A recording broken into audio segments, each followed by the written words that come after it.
नमस्कार, स्वागत है आपका। आप देख रहे हैं जी न्यूज। आपके साथ में हूं राम मोहन शर्मा। इस वक्त एक बड़ी खबर मिल रही है लेबनान से।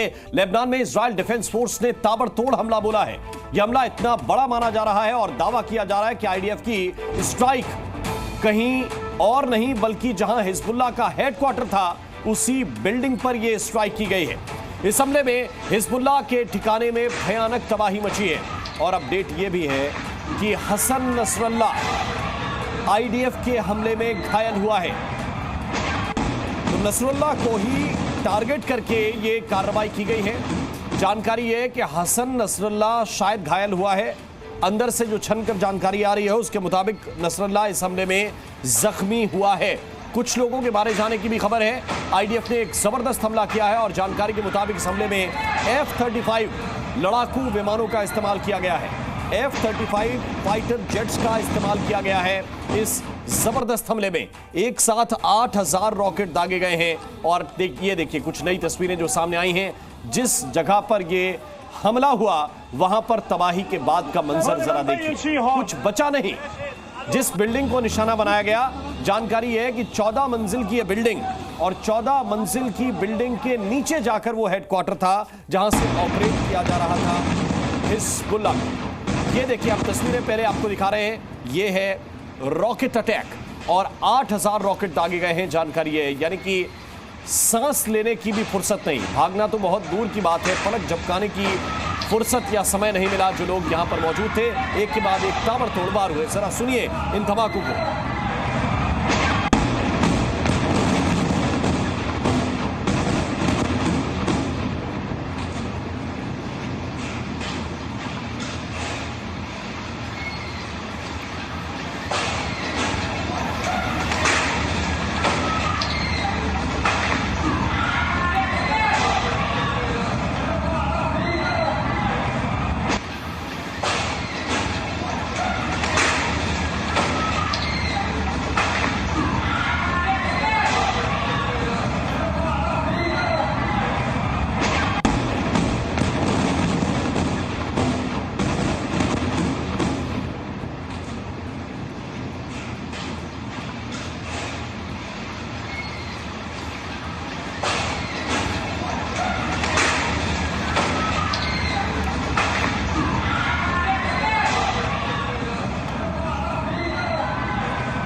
ये दो तस्वीरें इस वक्त आपको दिखा रहे हैं। जरा देखिए कितना जबरदस्त ये हमला था। अलग अलग एंगल से अलग अलग मोबाइल कैमरों में जो तस्वीरें रिकॉर्ड हुई हैं उसको इस वक्त हम आपको दिखा रहे हैं। जिस ठिकाने को टारगेट किया गया था, इस धमाके के बाद वहां पर सूरत हाल कैसा है जरा देखिए। ये तस्वीर जो इस वक्त आपको हम दिखा रहे हैं ये लेबनान के उसी जगह की तस्वीर है जहां पर ये रॉकेट हमला हुआ और इसके बाद वहां पर कुछ भी नहीं बचा, सिर्फ राख नजर आ रही है और सिर्फ धुआं नजर आ रहा है।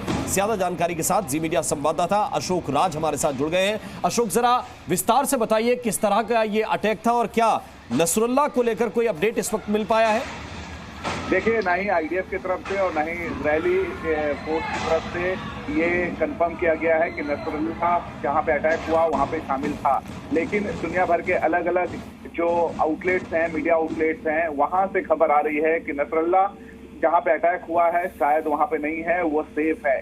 अगर हम ईरान की ऑफिशियल न्यूज एजेंसी की बात करें तो उन्होंने ये बात कही है कि वो सेफ जगह पर हैं। कुल मिला के आपको बता दूं कि इजराइल और लेबनान के बीच में जो जंग चल रहा है उसमें इजराइल ने साफ कर दिया है कि वो रिटेलिएट करेगा और युद्ध विराम करने की कोई नौबत नहीं है। क्योंकि इस वक्त नेतन्याहू यूएस में है, न्यूयॉर्क में है। उन्होंने थोड़ी देर पहले यूएनजीए में अपना संबोधन रखा और संबोधन में साफ कर दिया है कि ईरान और बाकी के जो देश हैं जो इजराइल के ऊपर अटैक कर रहे हैं वो अपने रिटेलिएट में उसके ऊपर हमला करेगा। और यही वजह है कि लेबनान में इस तरीके की भारी भरकम अभी हमला हुआ है, जो कि एक बड़ा कमांड सेंटर बनाया जा रहा है हिजबुल्लाह का। बिल्कुल, ये लोकेशन क्या है अशोक जो आपने बताया कमांड सेंटर? ये बेरूत में बताया जा रहा है कि अटैक किया गया, लेकिन इसकी लोकेशन, क्योंकि इजराइल कभी अपने बारूद को बर्बाद भी नहीं करता है। अटैक बहुत जबरदस्त करता है लेकिन अपना बारूद और अपना साजो सामान बर्बाद भी नहीं करता है। बहुत ही आइडेंटिफाई तरीके से हमला करता है। इससे पहले भी हमने, चाहे वो गाजा के अटैक हो या हिजबुल्लाह के ऊपर अटैक हो, देखे हैं कि बहुत पॉइंटेड अटैक होते हैं। इस बार अगर 8000 रॉकेट दागने की बात सामने आ रही है तो टारगेट क्या था?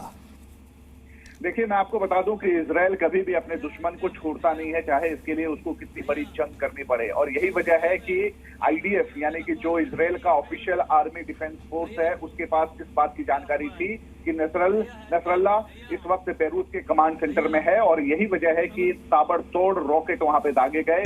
और ये रॉकेट और ये बड़ा धमाका इस बात को बताता है कि इजराइल किसी भी तरह का कोई रिस्क नहीं लेना चाहता अपने दुश्मन को खत्म करने के लिए।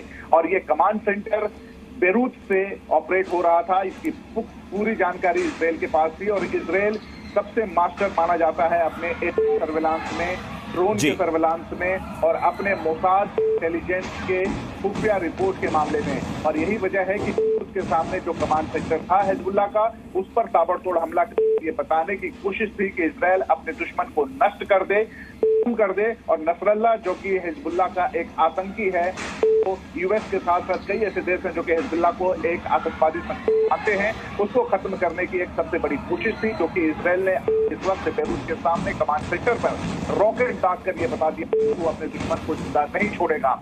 बात आप सही कह रहे हैं कि इजराइल अभी भी अपने एमुनेशन वेपन को बर्बाद नहीं करता, लेकिन उसके पास इस बात की जानकारी थी। और इस बात का कहना अभी बहुत मुश्किल होगा कि क्या इस रॉकेट अटैक में मारा गया, क्योंकि अब तक इसकी पुष्टि नहीं इजराइल, नहीं अमेरिका और नहीं बेरूत की तरफ से हिजबुल्लाह कर रहा है। अशोक, आप हमारे साथ बने रहिए। इस वक्त एक बड़ा अपडेट, एक बड़ी जानकारी इसी से जुड़ी हुई मिल रही है। इजराइल के प्रधानमंत्री बेंजामिन नेतन्याहू अपने अमेरिका दौरे से लौट सकते हैं, यह जानकारी इस वक्त मिल रही है। बताया जा रहा है कि वो अपनी अमेरिकी यात्रा को छोटा करने की प्लानिंग में हैं और जल्द से जल्द वो इजराइल पहुंच सकते हैं। इससे पहले ही नेतन्याहू ने ईरान, हिजबुल्लाह को सीधी चेतावनी दी थी और अपना इरादा भी बहुत स्पष्ट कर दिया था। अपना इरादा एकदम स्पष्ट कर दिया था उन्होंने। और फोर्सेस के साथ वो अक्सर मीटिंग करते हुए ये बात कह चुके हैं कि अगर इजराइल के ऊपर किसी ने भी हमला किया तो उसको वो छोड़ने वाले नहीं हैं और फिर वो रिटेलिएट करेंगे। लेकिन इस वक्त अपडेट ये मिल रहा है कि बेंजामिन नेतन्याहू बहुत जल्द इजराइल लौट सकते हैं। प्रधानमंत्री बेंजामिन नेतन्याहू अपना अमेरिका का दौरा छोटा कर सकते हैं और अमेरिकी यात्रा को थोड़ा सा कम वक्त देकर वो इजराइल पहुंच सकते हैं, जल्द से जल्द इजराइल पहुंच सकते हैं। और उसकी वजह क्या है? उसकी वजह यह है कि ये जो मोर्चा हिजबुल्लाह की तरफ खुला है इजराइल का, इस मोर्चे पर बहुत ज्यादा तेजी से हमले हो रहे हैं। एक तरफ आपने देखा कि गाजा पर कितनी ताकत के साथ इजराइल टूटा था और अब कहर बनकर टूट रहा है हिजबुल्लाह के ठिकानों पर।